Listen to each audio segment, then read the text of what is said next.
Bibles.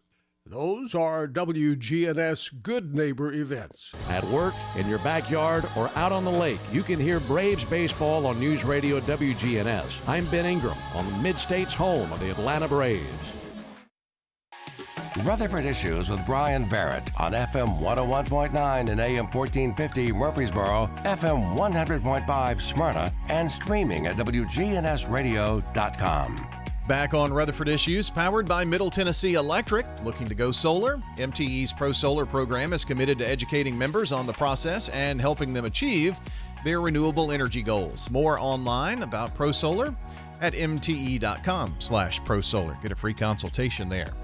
We are talking with our station interns, Presley Osford and Krista Colwell from the Child Advocacy Center, who have gotten a crash course in what it is to be on radio all week, it seems, right? I think we're professionals now. Yeah, so we're picking up we're available for any part-time work if any other radio stations need us, Well, we may have to talk after the show.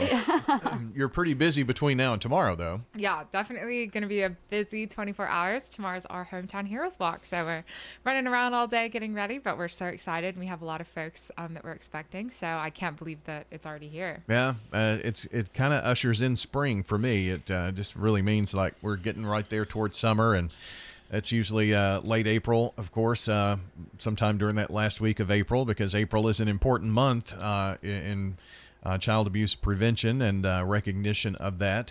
Presley, I kind of take for granted that someone who's listening now may not have heard your other appearances this week or before, and with 22 people a day moving into our county, it's like, so we can't take for granted that they know exactly what the CAC is. So kind of give us a brief overview of what the Child Advocacy Center does. Of course, yes. So we are a local nonprofit here in Murfreesboro, and we work very closely with law enforcement, DCS, and our district attorney's office to investigate and prosecute child physical abuse, sexual abuse, and drug endangered children. And so all of us together are known as SIPIT, which is the Child Protective Investigative Team. And the team we have truly does so much every day to invest for the betterment of children and families' lives. Yeah, this has been a part of our community for a long time, but it seems like, and so have I. So, but just thinking back, not every community in the past had, a SIPIT team working together and, a child advocacy center like program in their communities. And so I think, our local program has kind of pioneered other communities to do the same. Oh, definitely. And so the CAC in Murfreesboro started in 2000. And so I'm actually the same age as the CAC, which is kind of weird. Rub it in, why don't right? you? Yeah. Small flex. But our director, Sharon, I was speaking with her one day, and she let me know the year 2000, they were probably successfully prosecuting 3 cases of child abuse.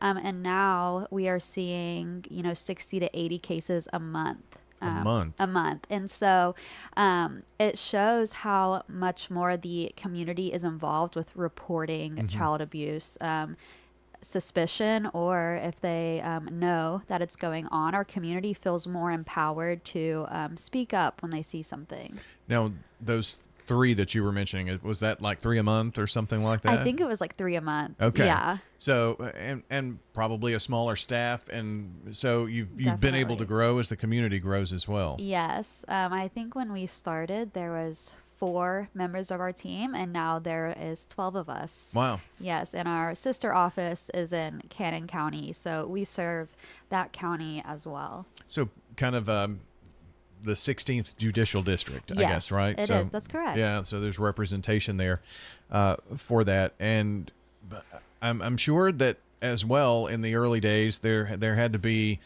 a level of trust earned, in that to be a part of a team that investigates something as serious as child abuse. Yes, definitely. And, we never want to tear families apart, right?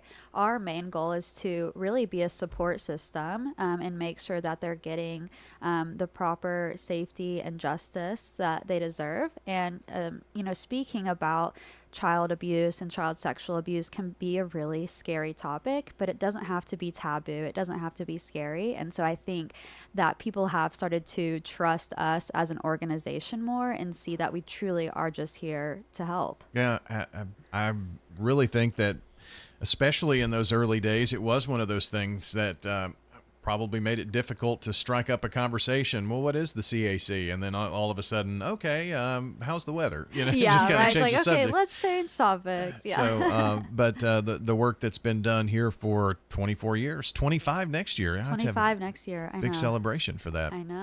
Hometown Heroes Walk for Children is tomorrow, and Presley Hosford here, Carissa Colwell is here, and this is going to be your maiden voyage, Carissa. But the hay's in the barn now, right? Yeah. So this is my first Hometown Heroes event. I'm the newest member of the CAC, so this was my 6th month, I believe.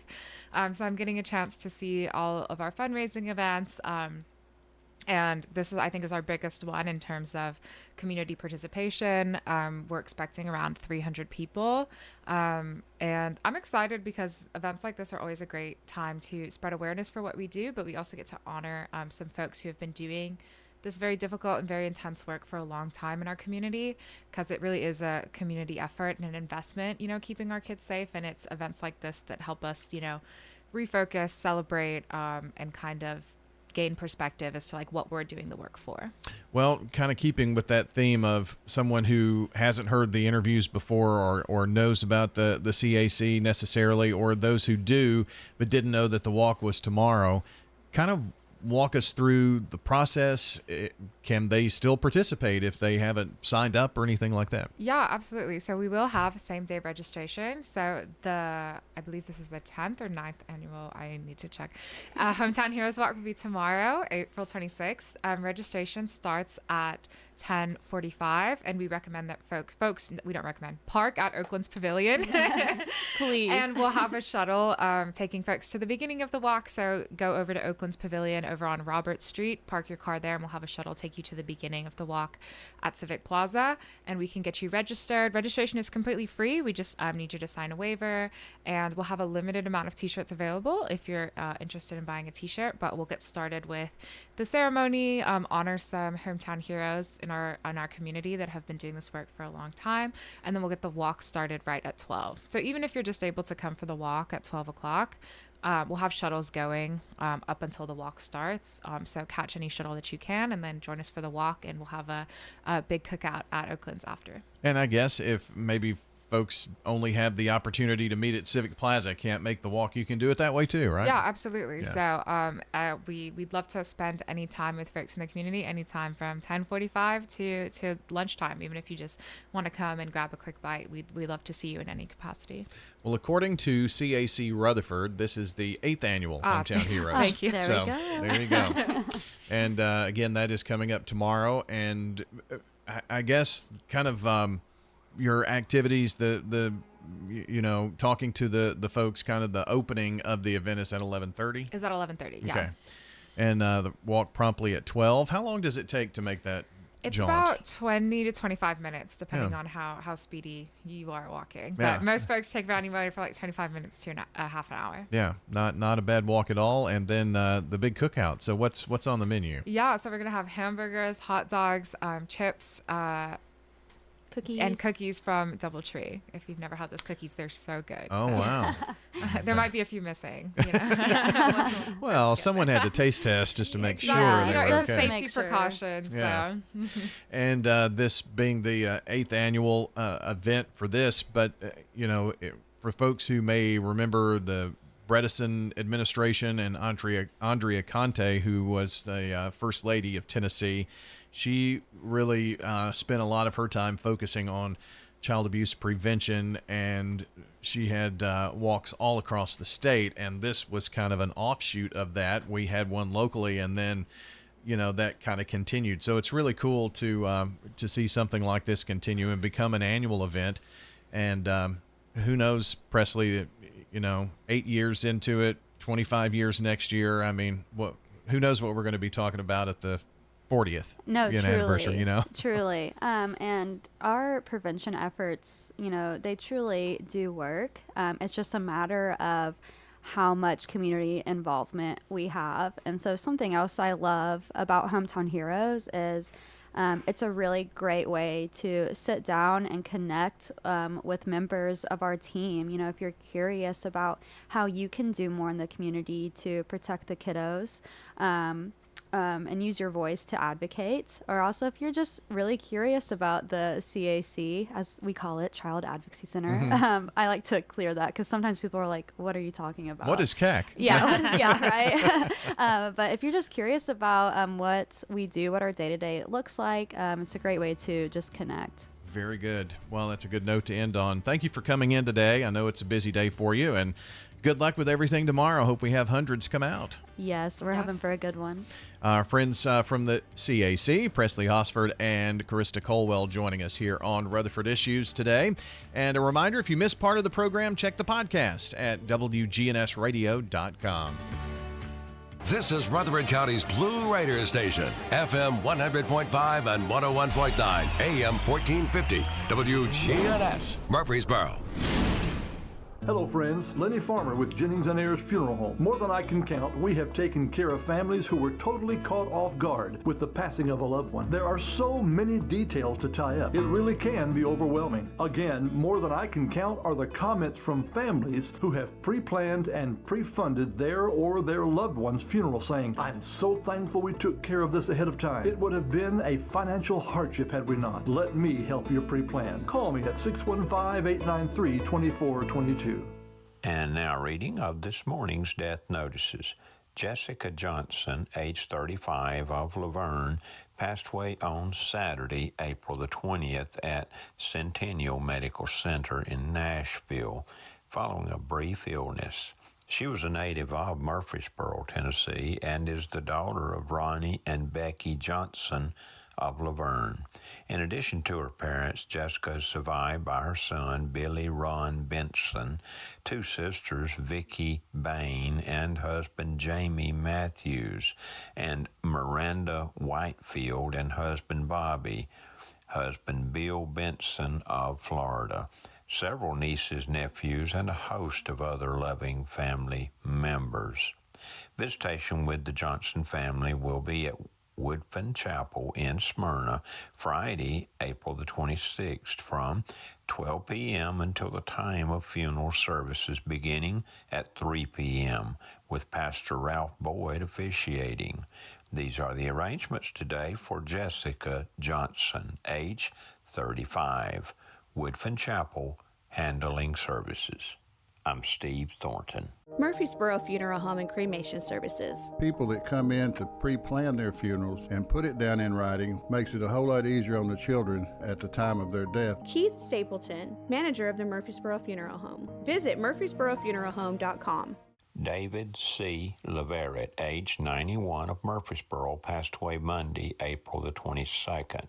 He was a native of Rutherford County and was preceded in death by his wife of 64 years, Wanda Cook Leverett. She was the pride and joy of his life. His parents, Stanley C. Leverett and Pauline Heath Leverett, and stepmother, Bessie Mullins Leverett. He is survived by his sons, Ronald Leverett and his wife, Eunice Brian Leverett, and his wife, Connie, Michael Leverett and his wife, Caroline, and daughter, Renee Leverett, grandchildren, and a host of other family members. A celebration of life service will be held at a later date. Woodfin Memorial Chapel in charge of arrangements for David C. Leverett, age 91.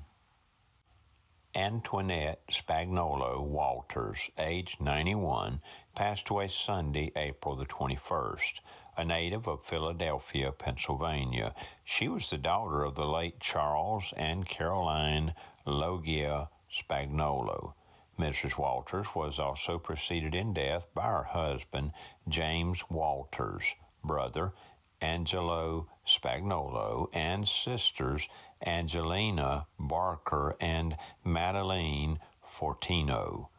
Miss Walters is survived by her daughter, Carol Ann Del Valle of Christiana. No services are currently scheduled at this time for Antoinette Spagnolo Walters, age 91, Woodfin Chapel, handling services. Thomas Cox, age 84, of Smyrna, passed away on Tuesday, April the 23rd. A gathering of family and friends for Buddy will be held Saturday, April the 27th from 11 a.m. until 1 p.m. at Roselawn Funeral Home and Memorial Gardens, followed by a celebration of life beginning at 1:30 p.m. for Thomas Cox, age 84. Craig Duran Conyers passed away on April the 21st. He leaves a host of devoted family and friends to cherish his memory. The arrangements are incomplete at this time, and the completed obituaries will be forthcoming. Please keep the family of Mr. Craig Duran Conyers in your thoughts and prayers. Scales & Sons Funeral Home, handling services. For WGNS Radio, I'm Steve Thornton. I'm Shannon Whitfin Parsons at Whitfin Funeral Chapels, serving Murfreesboro and Smyrna. Here at Whitfin Chapel, we provide personalized services based on each individual's life experiences, beliefs, and pastimes. We do this for all families in our community, including our own, and we do so with the utmost compassion and empathy. Whitfin Funeral Chapels, Murfreesboro and Smyrna, since 1893. At work, in your backyard, or out on the lake, you can hear Braves baseball on News Radio WGNS. I'm Ben Ingram on the Mid-State's home of the Atlanta Braves. If you struggle with anxiety, you're not alone. According to the National Center for Health, 27% of Americans suffer from some form of anxiety disorder. That's 3 times as many people as just 4 years ago. The question is, what can you do when you feel anxious? Google the word anxiety, and you'll get links for every remedy you can imagine, from pills and patches to electronic devices you hang around your neck. You can even find stress balls and coloring books that promise to calm you down. But what really works? Let me help you cut through the clutter with 3 time-tested ideas for easing your anxiety. First, acknowledge your fears. Pretending not to feel anxious will only make it worse. Your angst will increase, not decrease. Talk as openly as you can. It'll diffuse your fear by bringing it out of the darkness and into the light. Second, find hope in God. Sooner or later, we all face challenges beyond our control. But even in the midst of uncertainty, we can have peace if our lives are anchored in something greater than ourselves and our struggles. Finally, seek professional help if your anxiety is severe. It likely has deep roots. Encouragement from friends and family members may not be enough to comfort you. Professional guidance can offer you a clear path for the journey ahead. If you struggle with anxiety, find a counselor in your area or speak with one of ours at 1-800-A-FAMILY. I'm Jim Daly. The words you are about to hear are taken from letters sent in by members of the Trinity Debt Management Program. Dear Trinity, today I'm making my final credit card payment. Before I came to you, I was in a constant state of anxiety and panic, but now there is hope for my family's financial future. Working with Trinity made me understand that I'm not alone. You really do help people. Your kindness will never be forgotten. Without Trinity's support, I would not have achieved my lifelong goal of becoming debt-free. We saved a lot on interest and penalties, of course, but the reward was the gift of human kindness. Trinity has carried me through a very difficult time in my life. You're amazing. I used to feel so anxious and hopeless. Now I feel grace and peace. God bless Trinity as you continue to help others become debt-free. If credit card debt has you down, call Trinity at 1-800-990-6976. That's 1-800-990-6976. Portions of our programming have been pre-recorded. The Good Neighbor Network, WGNS, Murfreesboro, Smyrna, flagship station for MTSU Sports. Courthouse clock time, 11 o'clock. Now an update from the WGNSradio.com News Center. I'm Ron Jordan. The Ethos Youth Ensemble announces the formation of the Ethos Children's Choirs, a comprehensive sequential community children's choir program for public school, private school, and homeschool students in grades 3 through 8. While the ensemble won't launch until the fall of 2024, auditions for the Ethos Children's Choir are Sunday, April 28th at Stewart's Creek High School. Auditions will be held in a group setting following a parent informational meeting and open rehearsal, where students will learn new songs and play musical games. A significant operational change is underway at the Center Hill Dam that holds the water of Center Hill Lake. Changes may impact Rutherford